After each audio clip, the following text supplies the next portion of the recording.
Hey family, hey, it's time to get into the Word, and I've got a special word today. Again, like we did last week, I'm taking you to the Call to Pioneer Conference, and I'm gonna bring you into a powerful, transformational conversation that I had with my good friend, New York Times bestselling author, Hollywood producer of blockbuster films, incredible man of God. He's got just too many acknowledgments for me to even put in here, but let me just tell you, he is a gift to the world, and he's a gift to me, and he's a gift to our movement, Devon Franklin. So I want to bring you into the conversation that we had at the Call to Pioneer experience. You're going to be inspired, you're going to be challenged, you're going to grow. Check it out. I'll see you at the end. I call him my friend, God calls him son. Let's celebrate and welcome Devon Franklin to the stage. What up? Why you read all that? I had to. Okay. Hey, why you read all that, brother? I know. And that's just the half of it. We didn't even talk about the movie stuff really, huh? No. That was all just the CBS stuff, yeah. And but I just, first of all, I don't know if I know anyone more inspiring than you. His first book was called, anybody read Produced by Faith? This is his first book called Produced by Faith. Incredible book, first book. But when I look at your life has been produced by faith. You epitomize someone who faith has shaped and developed. Let's kick it off there. Do you agree with that?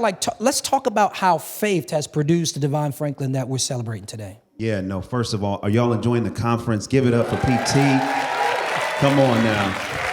It's called Leadership Conferences, everything. I learned a lot in this second session. In terms of, it has been produced by faith. It's also been produced by craziness and fear, right? Just my quick backstory is coming from the Bay Area, growing up in the church, always having visions of wanting to be successful in Hollywood. And the thing that was really interesting, I did a talk a few days ago, and I was talking about the difference between our truth and the expectations that others have of us. And that for me, my truth was to come to Hollywood because God had given me that vision. He gave me the vision of being a producer when I was a young kid. But the expectation was to go into ministry because people saw that gift on me. They were like, oh, we see that you have the gift to minister and the gift to touch people. So you should go into the church. You should become a minister. You should become a pastor. And I was like, but God is calling me. Talking about the call concept. He's calling me to Hollywood. And so I had a choice to make. Am I going to follow that truth or am I going to meet others' expectations of who they wanted me to be? And so in following the truth of wanting to be in Hollywood, where the faith came in was, I can't become successful at the expense of my faith. I have to know if God has called me to Hollywood by how I hold to my faith. And if holding to my faith will not allow a door to open in Hollywood, then Hollywood cannot be for me. That was the key. I mean, so what I mean by that very specifically, not like theoretically, everybody says I got faith. No, first job. Hey, I observe the Sabbath. I will not take this job. It was an internship for Will Smith. I won't take this job if it requires me to work on the Sabbath because I will not compromise for my calling. And I did not care what they had to say because if God was in the opportunity, they were going to say yes. And if he wasn't, then he either would have another door or he's going to want me to go into another place. So long story short, when you talk about faith in my story and my life being produced by faith, without a doubt, because faith at every turn has been the integral thing. And the other part that was important was this wasn't planned, but as I started to become more vocal about my faith. So at 18 years old, intern for Will Smith, did that for 4 years, graduated from USC, became an assistant at Will Smith's company to his fight on. Sorry, if you went to UCLA, that's all right. The blood is still good for you too. But I got that internship, and then as an assistant, I took that job as an assistant. But what happened while I was working at Will's company as an assistant, people started finding out that, I was preaching on the side and that I was in ministry. And God told me, don't be afraid of that.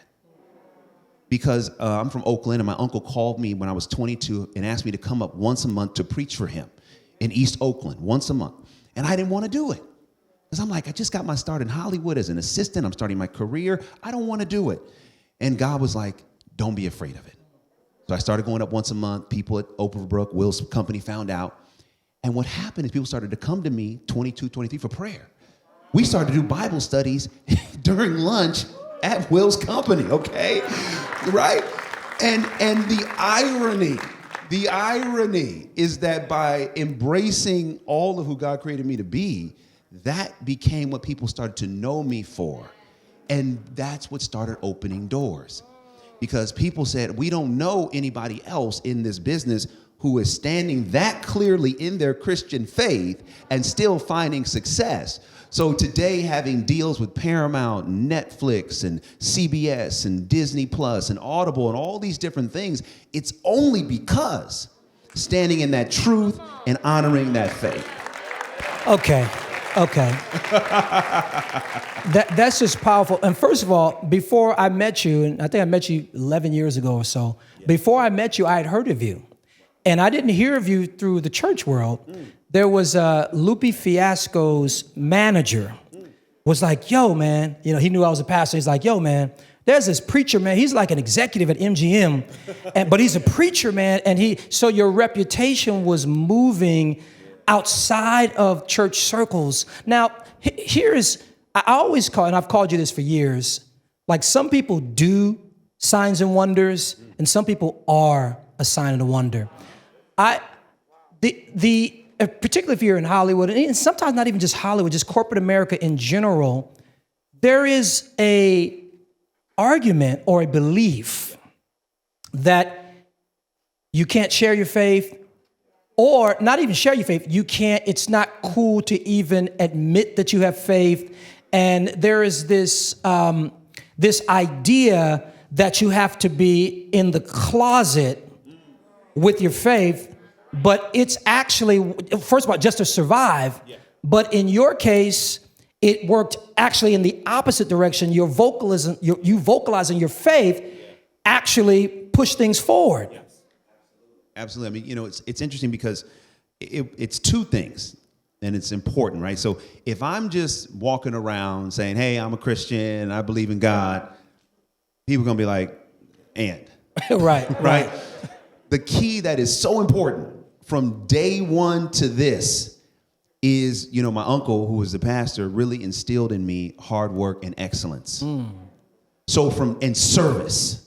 So from day one, the only reason I believe people tolerated my faith and were open to it is because of the work that I put in. Ooh.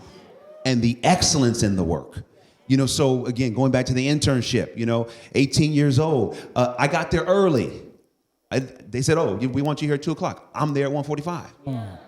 They don't have to ask me what to do. I go around and I say, well, what do you need me to do? You need me to file. And I see you need to get the coffee. Your coffee's down. Let me go run to Starbucks for you. I remember your order. Oh, and you need lunch. Let me go get your lunch. I took the initiative. So when people say, wait, this intern, who's this guy? It was because of service. Being an executive, it was because of service. Wow. So my service, because there's no excuse for us not giving good service. Yeah. Because it's within our power. Right. I can choose how I serve every day. I can't choose the result. I can't choose who's going to see it, but I can choose how I serve. And so that service in the jobs that I had, and something that's very important, I always had the vision of being a producer, always. It was, why I came into the business. But what was so important was in those days, and it took me a very long time to become a producer, but in those days when I was doubting the vision, God still got me up and said, serve. The people that had promised me opportunities that did not make good on their promise. Yeah. God said, don't use that as an excuse to not serve them even better than what they may deserve. And it was the service that worked with the faith to produce the opportunities. Because I think sometimes, especially in this generation of Christians trying to navigate professionally, so often, we focus on the faith part, but we don't focus on the excellence part. Right? Like, how did you do that assignment? You know what I mean? Did you stay late and did you get there early and stay late?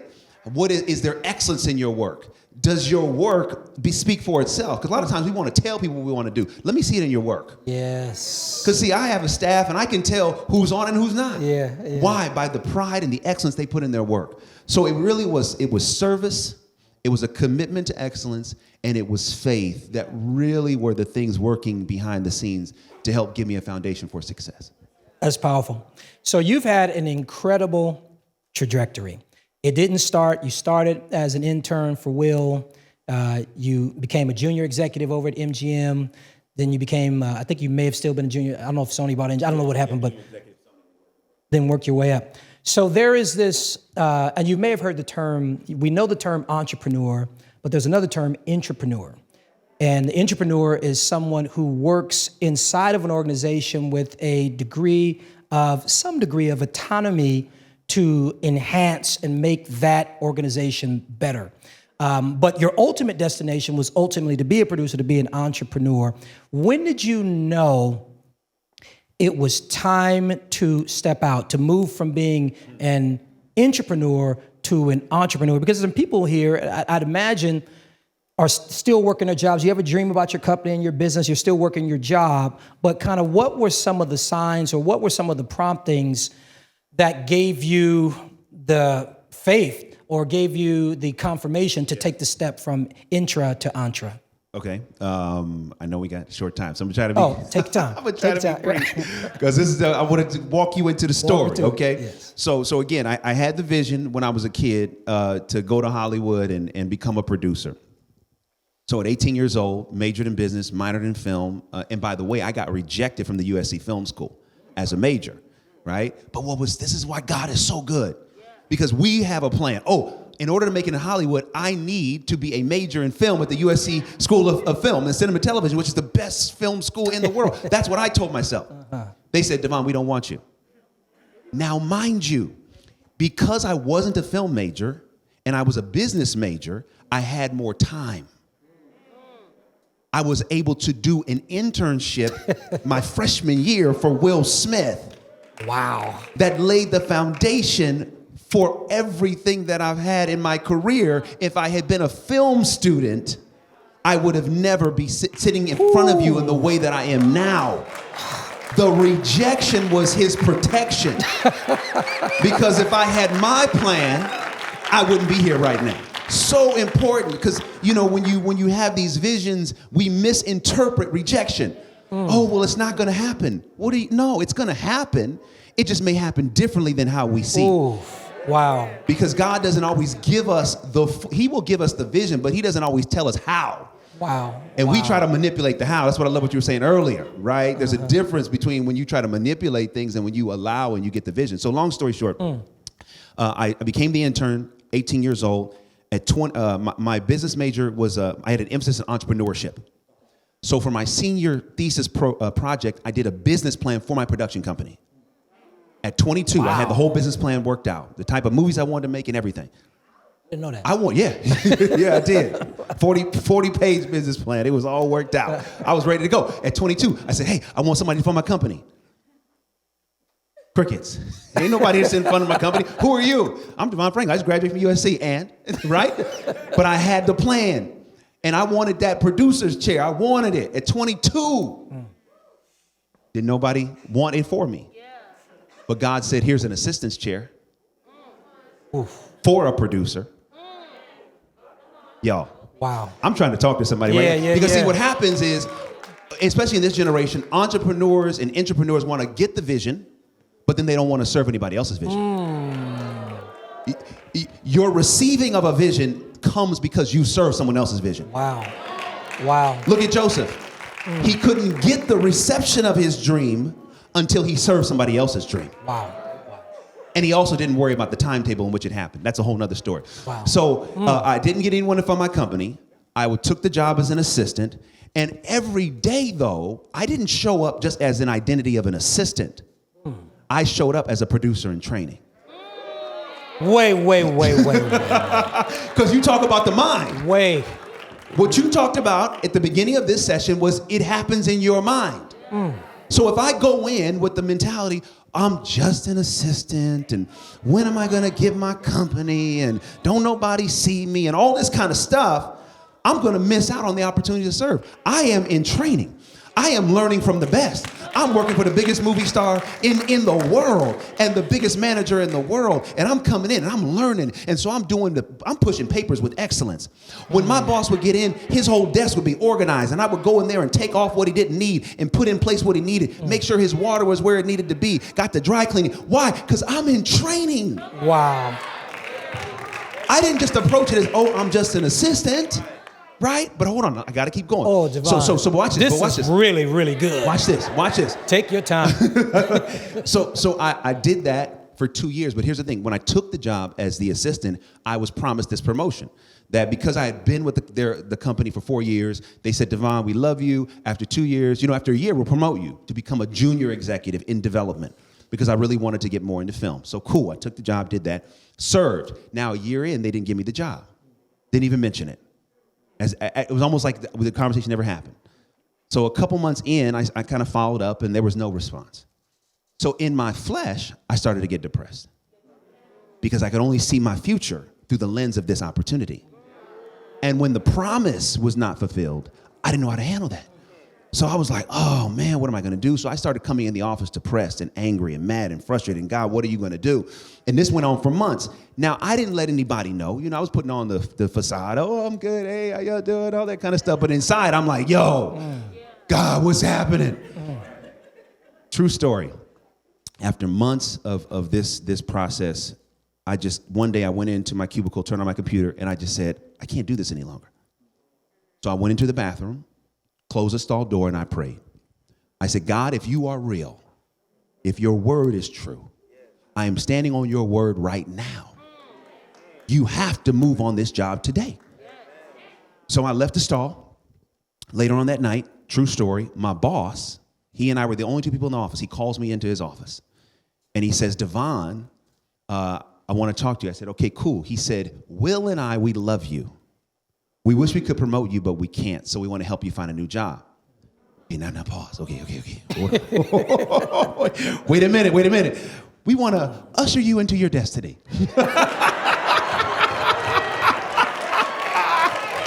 Wait a minute. Hold up, Lord. I said pray. I want you to do something, Lord. Wait. I didn't. I wasn't just trying to lose this job now, Lord. Hold up, Lord. Wait. Prayer works. It works. I should have been more specific in my prayer. Because I said something, Lord. I should have said, here's what I want you to do. Right. So this is all a true story. So I was like, okay, what's our timeline? He said, well, there's no timeline. We'll make some calls on your behalf, and you let us know and all kind of stuff. So, I left the office saying, okay, wow, prayer works, but whoa, I got to find a job. Right. So I started looking for a job, no job. This is all true. No job, nothing was coming. And so one night, Bishop Jakes was in town, and he was preaching at the Forum. Now, this is the time I didn't know him at the time. And so I literally go to the Forum. This is on a Good Friday. I go to the Forum, and I'm like, way back. Bishop's, on the stage, but he preached this message called Turn the Page. At the end of Deuteronomy, Moses has died. And you had to turn the page to Joshua when God tells the Israelites, you still have to go into the promised land. And so literally, it was like God was saying, Devon, this job working at Will's company is dead. The only way you're going to see your promised land is if you have enough faith to leave it. True story.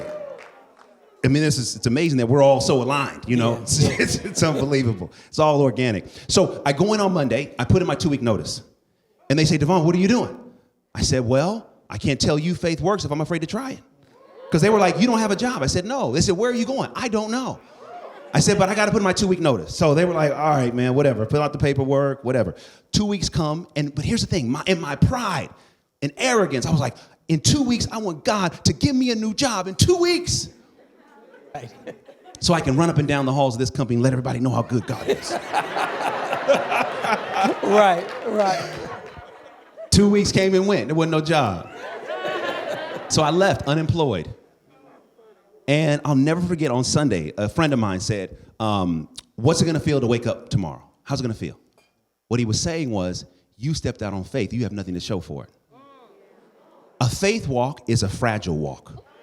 Wow. You don't have to entertain people that are speaking against. So I immediately got off the phone and said, hey, man, I'm not going to even, I can't even deal with that, okay? Yeah. I see the vision. I know what God called me to do, and I got to figure, I don't know how it's going to happen, but I trust in it. Monday rolls around. By the end of the day, I was offered a junior executive position at another company, the same level of position I was promised at Will's company. Wow. The first day of unemployment. Wow. I take that job. I'm there for a year and a half. MGM calls out of the blue. MGM is a studio behind the James Bond franchise. They call me out of the blue and say, we're looking for an executive, a young executive of color. We've heard about you. We want to interview. So I go in, and now, mind you, I didn't even know I wanted the job, right? And I was working for Tracy Edmonds at the time. And long story short, this is why it's so important to remember, whatever is for you, you don't have to manipulate it. It's for you.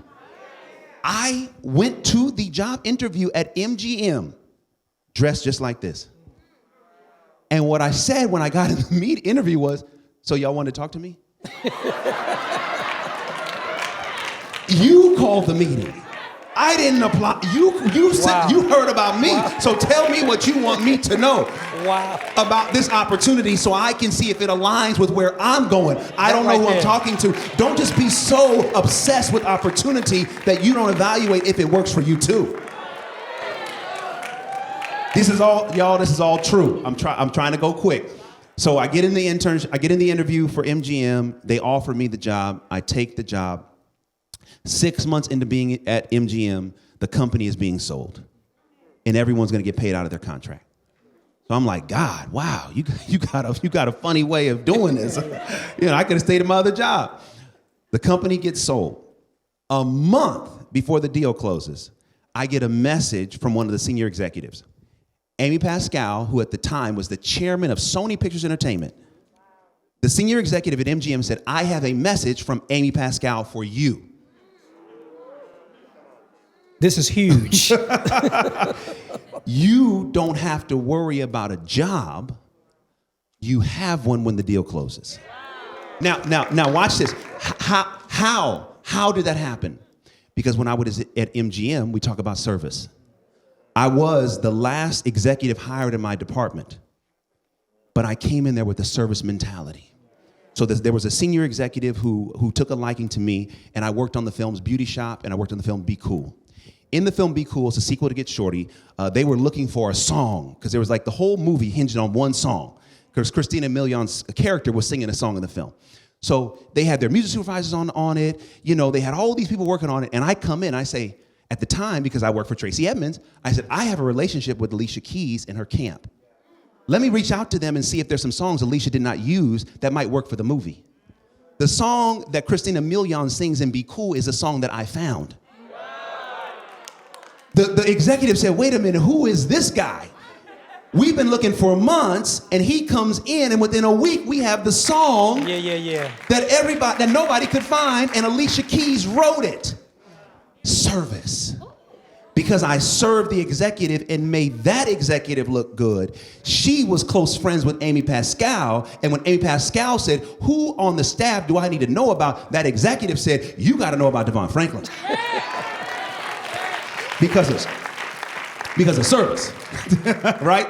So so the deal closes. I go to Sony. Sony Pictures Entertainment is the umbrella company for Columbia Pictures and Screen Gems. And so a lot of your favorite films, from Spider-Man to You Got Served, all those films come from Sony. So I get there, right? And the irony is that Will Smith's company is now, at that time, funded by Sony Pictures Entertainment. The first movie I work on is Pursuit of Happiness, as an executive. The first day I get on set, Will's like, yo, so you a suit now. You go from being the intern who left us to now you one of the executives we got to listen to. Come on. I don't know who I'm talking about right now, okay? I don't know who I'm talking to. I don't know if y'all listening to me. This is God. This is God. This is God. This is God. But the story's not done. Watch this. Again, service. I had the vision of still running my company. I didn't know how that was going to happen, but I had the commitment to service. So on Pursuit of Happiness, I'm like, This movie is so inspirational to me, even as an executive working on the film. The first time we saw the first cut, we all were crying. I mean, it was just so emotional. And I said, I've got to make a contribution. How do I give back to Will, give back to Sony? I said, wait, I'm a Christian and this movie is helping me in my faith. Maybe I could help market this film to other Christians to help them in their faith. So I put together a whole marketing campaign and publicity campaign, 40 pages, on here's how we could take the message of faith and produce in pursuit of happiness to the world. First call was Bishop Jakes. I got Will to MegaFest, okay? Will Smith with Jada and the kids showed up at MegaFest in Georgia, okay? On stage, introducing the trailer to Pursuit of Happiness because of the vision. Long story short, Pursuit of Happiness that year domestically made almost as much as the James Bond film Casino Royale. Because of the strategy of taking this movie to the faith community. So immediately, people said, okay, wait a minute. Here is a young executive who's passionate about his faith, but he's also contributing to the bottom line. We're going to create room for him. I didn't have to ask for the room, because if I go in and say, give me room, and they're like, where's your room for what? I had to show them. Sometimes I find we talk too much and we don't do enough. Let our work speak for itself. And so I did Pursuit of Happiness. They started to create room for me and said, oh, well, Devon, what other movies do you want to work on? What do you want to do? And so that's when, literally, I mean, that's how I know Sarah, because we got together on Not Easily Broken. You know what I mean? And we marketed Not Easily Broken, and that movie worked. And I started doing 7 Pounds and the Karate Kid remake and Jumping the Broom and all of these inspirational films. And we're getting to the point of your question, which is... After I had this run at the studio of about 9 years of, all these films that were very successful, there was a movie that came in, Heaven is for Real. Joe Roth had called me. And again, it's just, I love to be able to tell this story because so much of it goes back to Bishop and Sarah because we're so connected for years. And so I end up, we get the book in, Heaven is for Real. At the time, it was a New York Times bestseller and, being a juggernaut. And then we call Bishop and say, Bishop, we have a deal, Bishop. Let's do this movie together. Bishop read the book. He loved it. We started to do it. Now, internally, right? I was working on big films. This Heaven is Real was viewed internally as a small movie. One of my senior executives at the company said, Devon, be careful with this film. I said, why? You don't want to be known as the faith guy. Oh. Those are little movies. You're a big movie guy. Be careful. I said, clearly you don't know my God. Right. Yeah. You were faithful over the tree is in the seed. So if I take care of things for the kingdom, because see, in the world, what looks like for the kingdom looks small. But everything in the kingdom is big. Right. Everything. So I work on Heaven is for Real. Put my heart and soul into that film. It opens on Easter weekend. A $14 million budgeted film. In the first 5 days, we do $30 million at the box office. True story. Yeah. Now, the chairman, Amy Pascal, emailed me over the weekend and said, oh my goodness, it's amazing. This movie's gonna make $100 million. This movie's gonna be one of the most profitable films that we have ever done at our company. Oh my goodness, you're amazing, all this kind of stuff. God said, do not bathe in the adoration. Use the door with her to set up a meeting. So she emailed me. I emailed her back. I said, hey, can I come see you? She said, absolutely. Tuesday, after opening weekend, I went into her office. Now we're talking about the open door. How did I get the production company? How did I know? Because when I looked at everything that I had done at the company at that time, I realized that there was no path for me to become president. So I was like, well, I've done all I can do. I have a major film that's like a business plan for my production company that I just put my heart and soul into, and it's working. So I have proven that I can be who I am, and I have enough of a track record now and enough expertise, and so now's the moment. So I get in the meeting with Amy Pascal. And she says, we want to promote you. We want to offer you more money. And God said, get your company. Come on. I said, I said, Lord, but how are we going to do that, Lord? He said, you're going to have to ask for it. Ask. But what if she says no? That's okay. You're going to have to ask for it. So I said to her, I said, Amy, I said, I love you. I can't take the promotion. She said, what are you talking about? I said, I've got to start my own company, and I want you to fund it. Oh, God. And she said, okay, I'll do it. As long as you don't, as long as you don't negotiate with anyone else. I said, I won't negotiate with anyone else as long as the deal is good. True story. We're not gonna play hey, I'm making all this money for y'all. No. Yeah. So we negotiate the deal. It takes about 6 months to negotiate it. By the time the deal closes, almost a month to the day, Sony's computers get hacked by North Korea. All this confidential information gets into the public. The chairman loses her job because of it. If I did not step into my company while the chairman was in place with whom I had favor, the door would have closed, the window would have closed, and I might not be sitting before you in this capacity. Because once she left, a new chairman came in and it was a whole different story. So I was able to step in to the company. The first movie I did with Bishop Jakes and Joe Roth called Miracles from Heaven. The second movie was The Star. The third movie was Breakthrough. I'm in post on a film called Flamin' Hot, which is about the creation of Flamin' Hot Cheetos and the inspirational story of Richard Montanez. And so my point in saying all of that was you got to listen, but you also got to work. And the part that I didn't tell were the nights that I cried.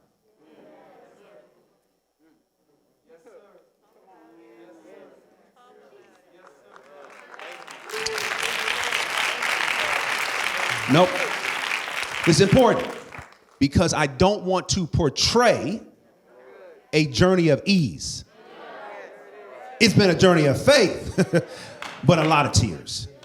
Because when you carry that vision and you hold that vision, I started when I was 18. I didn't actually get the company until I was 36. That's 18 years of carrying a vision without knowing what God is going to do, when he's going to do it. And still having to show up with a straight face and smile and serve and add value to others when you wonder, when is someone going to add value to me? So, yes, it's been a journey of faith, but it's been a journey of tears. And then what happens is I go through all of that to get the company. And then literally it's like starting over again. As an executive, my phone was ringing off the hook. Everybody wants to get to know me because I'm working for Sony and I can make your movie, whatever. Then I start running my own company with a phone call. wait, I'm Devon Franklin. But you ain't Devon Franklin, work for Sony no more. Right? So that vision of carrying it and nurturing it and then also being open.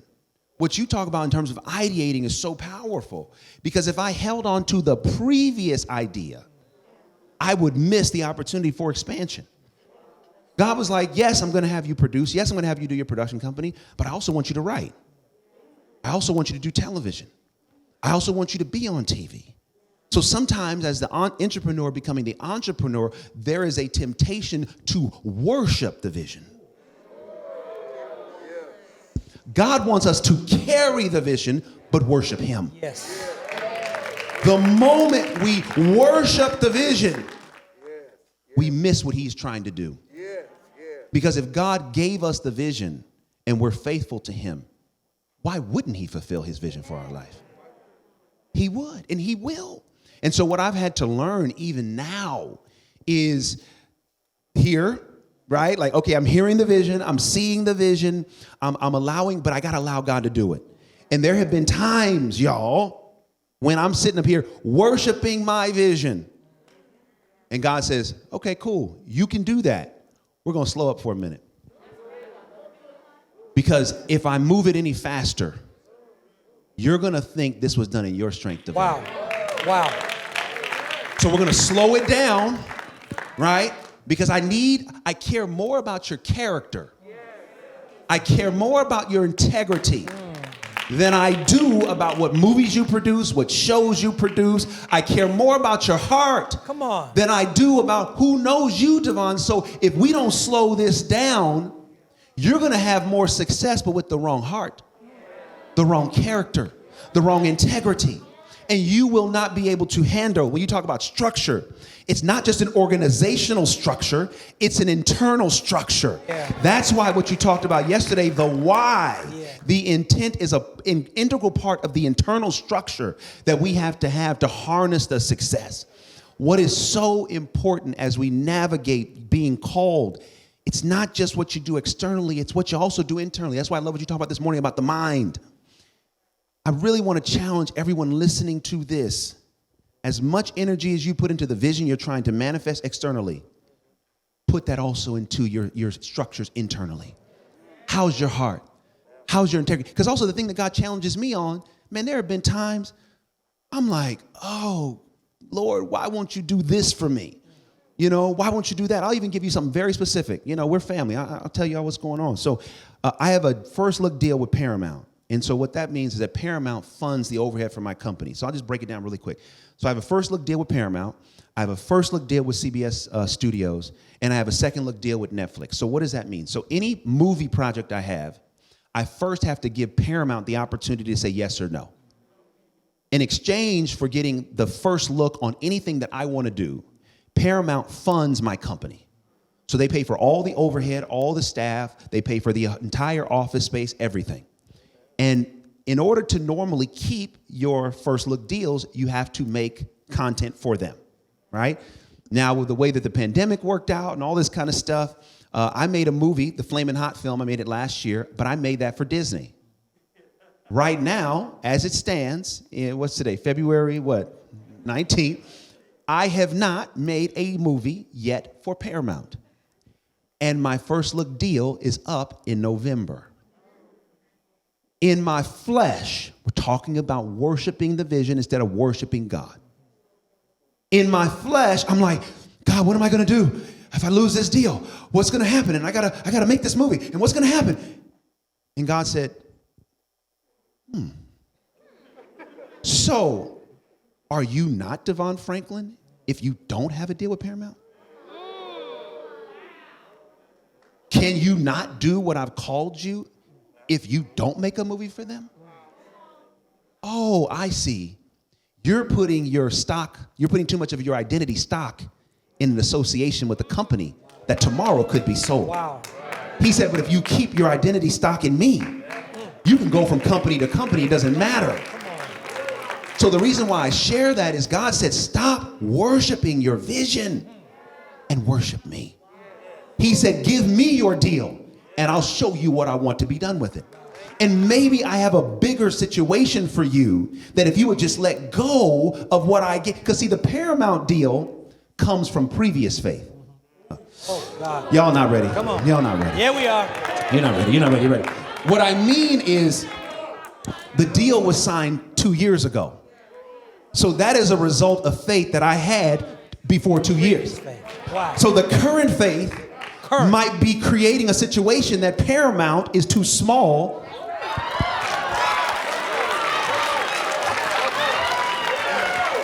Because God has given me new faith and new vision for what it is he wants me to do. Yes. So he said, stop worshiping the deal and worship me. And I will show you what I have for you. And the only way you're going to know is to continuously, every time and how do you know when you're in faith or not? Your level of frustration. If you and I are really frustrated, it means we're completely out of faith. Yeah.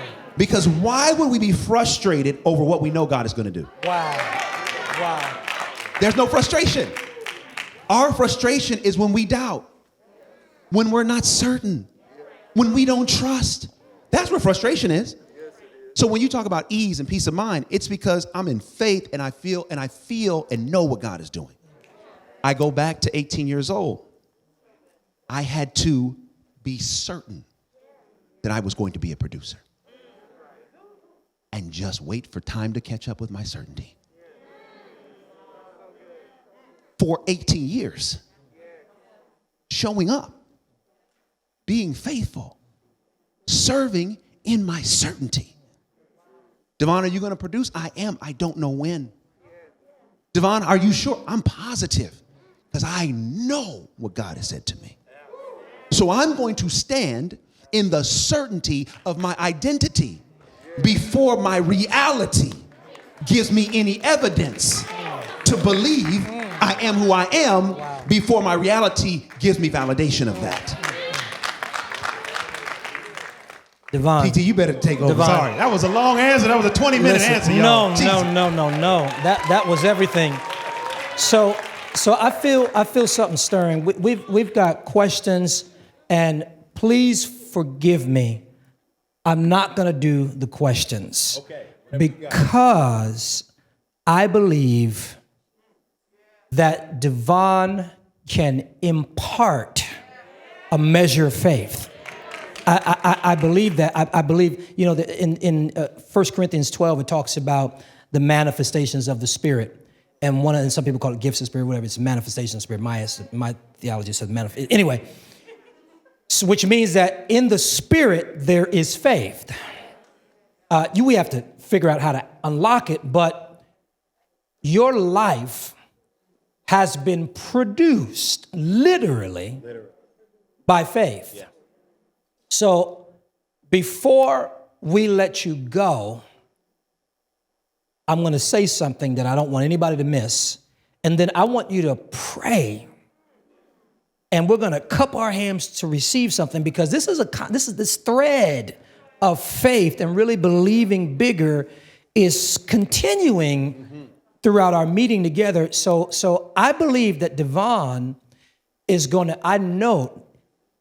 is called to impart faith. Now, there was something that you said. First of all, there's so many things you said. You got to watch this thing and listen to this thing, because there were 18 sermons and 3 books in his answer to my question. 18 sermons, 3 books. But he said something that was very powerful, and a movie and a TV show series. And he didn't tell it all, because I know more. He didn't tell it all.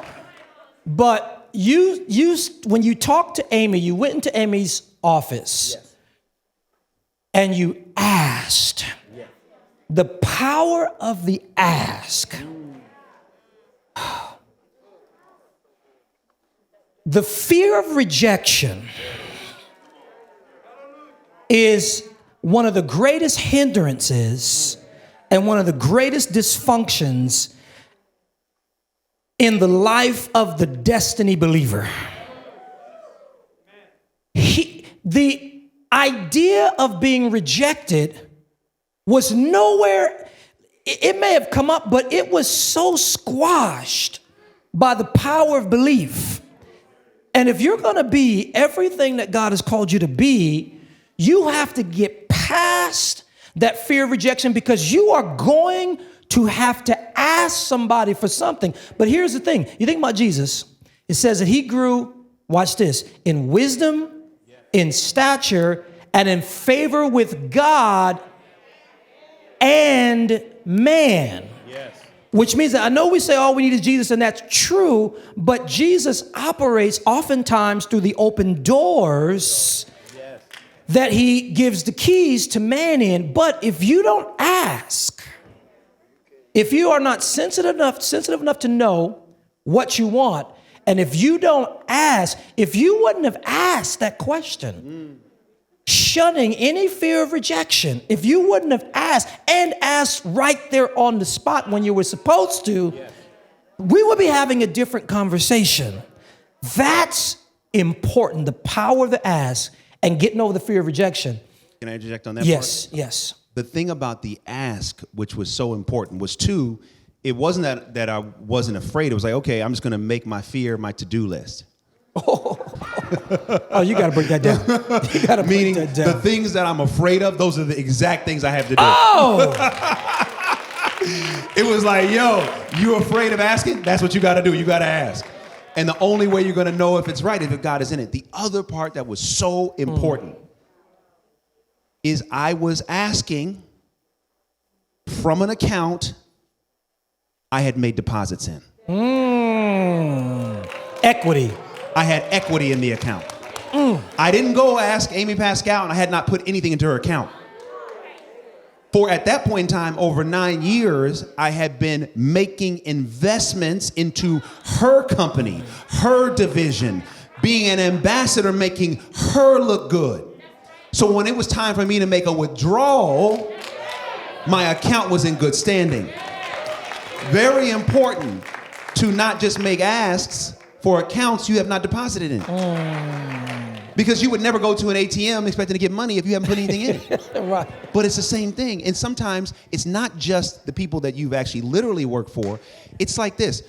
If everyone's here and you're part of this ministry, to what degree are you contributing to the ministry? And I don't mean just financially. I'm talking about sweat equity. To what degree are you serving the ministry? Because there you go. You're putting something in the account, in the kingdom account. So when it's time to make a withdrawal, your standing is good. I see too many people in this generation wanting something for nothing and then getting frustrated that God's not doing it. But where is your service? Where is your sacrifice?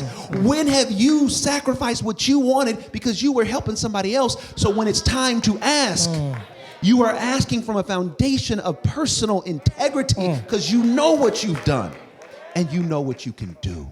So the ask was not just a wish. Wow. I wasn't rubbing on a magic lamp hoping. It was an ask. It was a strategic ask. Ooh. Wow. From somebody I knew had the power to do what I was asking. It was only a matter of whether or not they were willing to do it. Wow. And if they weren't willing to do it, my response was, my time here is done. Because if you don't believe in me, after all I've done, there's nothing more Devon Franklin can do for Sony Pictures to get you to believe in me. Wow. I have put all these movies on my back and done above and beyond, and you all have hundreds of millions of dollars that you know if it wasn't for me, this value wouldn't be here. And if you don't believe in my vision at this point, then it's time for me to go. Wow. And I was okay with her saying no. Okay, it must mean there's another place for me to go. I got to do something else. But last thing I'm going to say, and then I'll do whatever, you've impartation, prayer, whatever. Sorry, I get talking, y'all. No, I ain't had a chance to talk in a long time. I'm enjoying the microphone. Last thing I'm going to say is this. Come on. It's so important when you talk about the ask and you talk about, us wanting, right? I also have continuously had to check myself. Why do you want it so badly? Wow. Okay. I'm gonna try to just briefly unpack this so that it's clear. So being the middle child of 3 boys, my father passed away when I was 9 years old. He died of a heart attack when he was 36, alcoholic and all that, right? And so growing up, I found my value in achievement. So the trauma and the pain of losing my father, instead of really processing that, I said, let me get straight A's. Let me be president of student body government. Let me work my way against my trauma. So I found so much value in, oh, good job, and great job, Devon, and good job, and you're going to be great things and all this. So I started to perform so that I never had to face the pain that I never resolved. So as I started to work in the business and as things started to happen and then there were certain delays, I started to get really anxious. I got to have these things. Why is the company not happening? And then once I get the company, why aren't these movies not happening? And what's going to happen with Paramount? And I'm holding on because I'm finding too much of my identity in what it is I want. And God says, why do you want it so badly? And the revelation was, I want it because I'm not doing the work internally. And I'm needing this to feel this.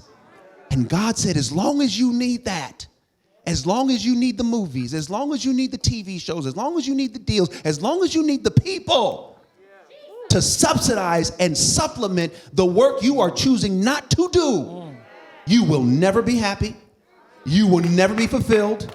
You will never find peace, because the trick of the enemy is to make us think, once I get the company where I want it to be, then I will be.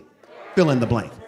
Once I have the people who come to work for me, then I will be. fill in the blank. Once I have somebody give me the money to fund my company, then I will be. That is a trick of the enemy, because what happens is we keep delaying our peace, delaying our happiness, delaying our contentment.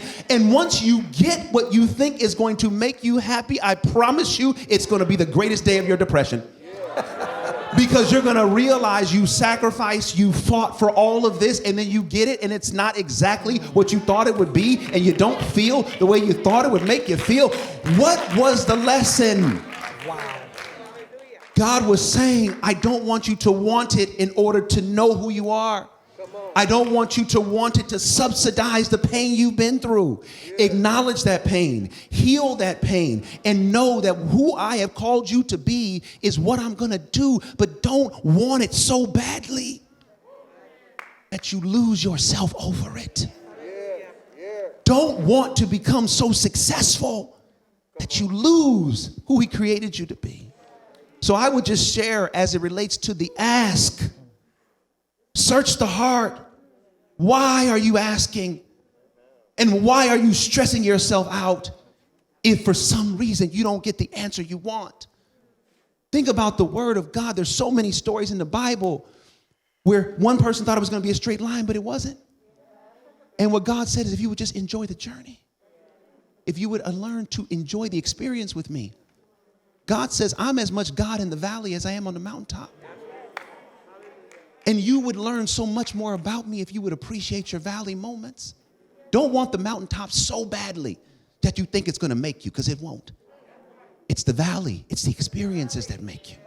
So when you get to the mountaintop, you can say, oh, this is cool. This is great. This is nice. Okay, great. But I didn't worship the mountaintop. I worshiped the God of the mountaintop.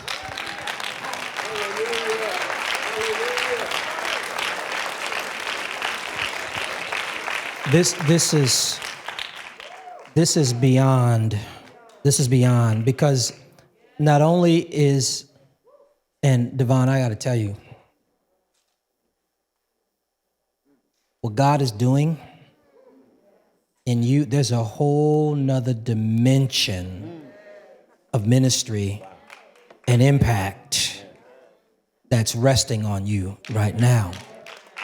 I thought that you were just going to impart faith,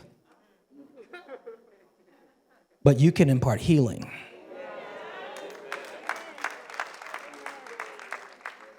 Stand, please. If you're watching on live stream, I want you to get in on this.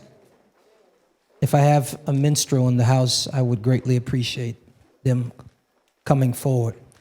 Cup your hands like you're getting ready to receive something. This is exactly what we prayed that this would be. The rod of Judah and the rod of Joseph. Because there's something powerful that happens when you marry the anointing with business and impact. I can't explain it. The context of that passage is that it was a non-negotiable. Take that rod of Judah and take that rod of Joseph and bring them together. And this is how the promise is going to be realized. I want you to just cup your hands like you're going to, and you're going to receive something. And Devon, I just want you to pray as the Spirit leads you. Dear Heavenly Father, we thank you for being with us right now. Dear Heavenly Father, I want to pray for the brokenhearted. Because even at this called conference, a lot of times we're called, but then our heart breaks over what we carry. Because with what you've called us to carry and the vision you've given us, sometimes we get weary and weak because we wonder, when is the vision going to come to pass? And someone right now who's listening, their heart has broken because of what they've been carrying, and people forgot about them. Promises were made and those promises were not kept. Money was promised and it was never deposited. And as a result of them carrying the vision because of the calling, but the vision not yet being fulfilled, their heart has broken. I pray right now, if you're listening to this prayer and you have a broken heart, that God would heal it. I need you to know that every vision that God has called you to see, he has every intent of fulfilling it. I need you to know that every person that forgot about you, every time the money wasn't deposited, every person that left you, God is going to use every single opportunity to allow his vision to come in spite of those who don't believe. And I pray if you're listening to this prayer that you would know that you're not crazy. Because see, you have seen something that nobody else sees. So every time you share it, people come against it because they can't see what you see. I need you to know you're not crazy. I need you to know if you're listening to this prayer, it's because God has every intent to do what he said he would do. And I pray right now that you would not worship the vision, but you would worship the God of the vision. I pray right now you would not let your days be wasted in frustration. But every time you get frustrated, it means you are caring about the vision too much. It means you got to step back and say, God, I want it too badly. You do it in your time and let me have peace in exchange. I pray right now, if you're listening to this prayer, that you would know your greater days are not just yet ahead, they're here. Why do I say that? Because you can choose peace right now. You can choose joy right now. You can choose healing right now. Do not think that when your vision comes to pass is the day to celebrate. The day to celebrate is right now. The day to celebrate is when you feel broken, when you feel down, when you don't know what's going to happen, when the money is not in the bank. Now is the day to celebrate. Because when you celebrate the things that are not as if they were, there's no choice but for God to deliver into your reality what he has promised. So I pray right now, if you're listening to this prayer, that when you look at your Instagram account for your business and you only got one follower, I pray that you would celebrate that you just had 1 million.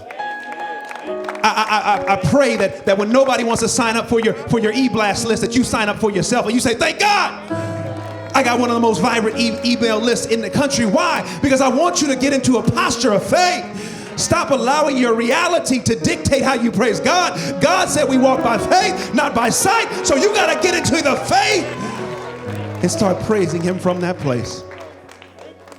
And I pray right now that God, you would release in your time not only the fulfillment of the vision, but more. Because I've learned that you only show us part. And there's so much more to come. Before we close this prayer, I pray, dear Heavenly Father, for Pastor Touré. I pray for my brother, dear God. You have given him some of the vision, but I want him to also know there's more to come. Nobody knows the trouble he has seen in carrying this vision as long as he has. And millions around the world have been blessed because of it, but nobody knows the scars that he bears on his heart. No one knows the scar tissue in his soul. So I pray, dear Heavenly Father, that you would let him know at this called conference that he is also called and that there's a higher mountaintop for him and that more is coming and more is on the way. And it's just as he is imparted, I pray that he would receive this impartation and that there's more and that there's different and that there's interesting on the way. Oh my goodness, Lord, people may know him as Pastor Touré or the author, best-selling author, dear God, but I know you're opening up new avenues of his identity because there are new avenues of his calling which will be apparent to him and everyone around him. And I pray right now that you would just allow your favor to be on this house. Everyone who signed up for this conference, I need you to know you're blessed and you are highly favored. Thank you for the opportunity. In the name of Jesus, we say, amen. Amen. Wow. What a tremendous experience. Put it right there in the feed. Just let me know straight out what you thought about this. Come on, I know some of you are probably crying. You're touched. There's so much clarity that's come to you. I mean, this was certainly one of the highlights of the experience. And this wasn't all.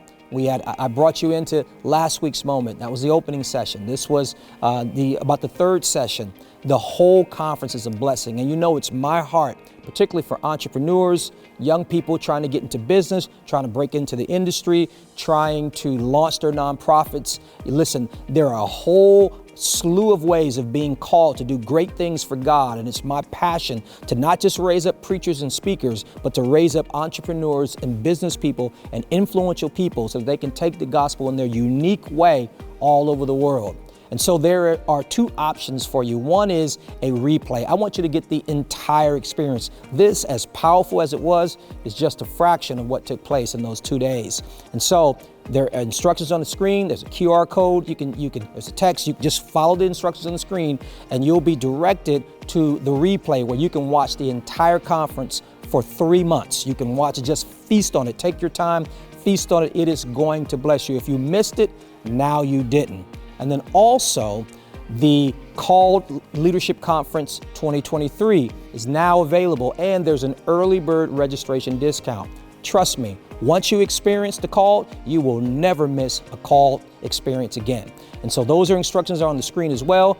Get your early bird discount for 2023. It's going to be absolutely amazing. And the last bit of resource I want to make you aware of is my new book, Balance. It's coming out on April 26th, but it is available for pre-order now. In fact, most of the outlets right now have it at a discount. I think Amazon has it at 30%. Some of the other outlets have it at 30%. Get this book. And in fact, while it's low, while the price is, at 30%, I'm sure once it comes out, it's not going to be that way. You can pick up a copy for other people. You are going to share this book because it is a game changer. Not because I wrote it, but because of what God did to me, what came through me in writing this book. I've never written a book as powerful as this one. It's going to be incredible. And listen, this is about me desiring to see you be everything that God has called you to be. And these are tools and resources that are going to allow you to do just that. I'm so very excited. And I'll see you next week.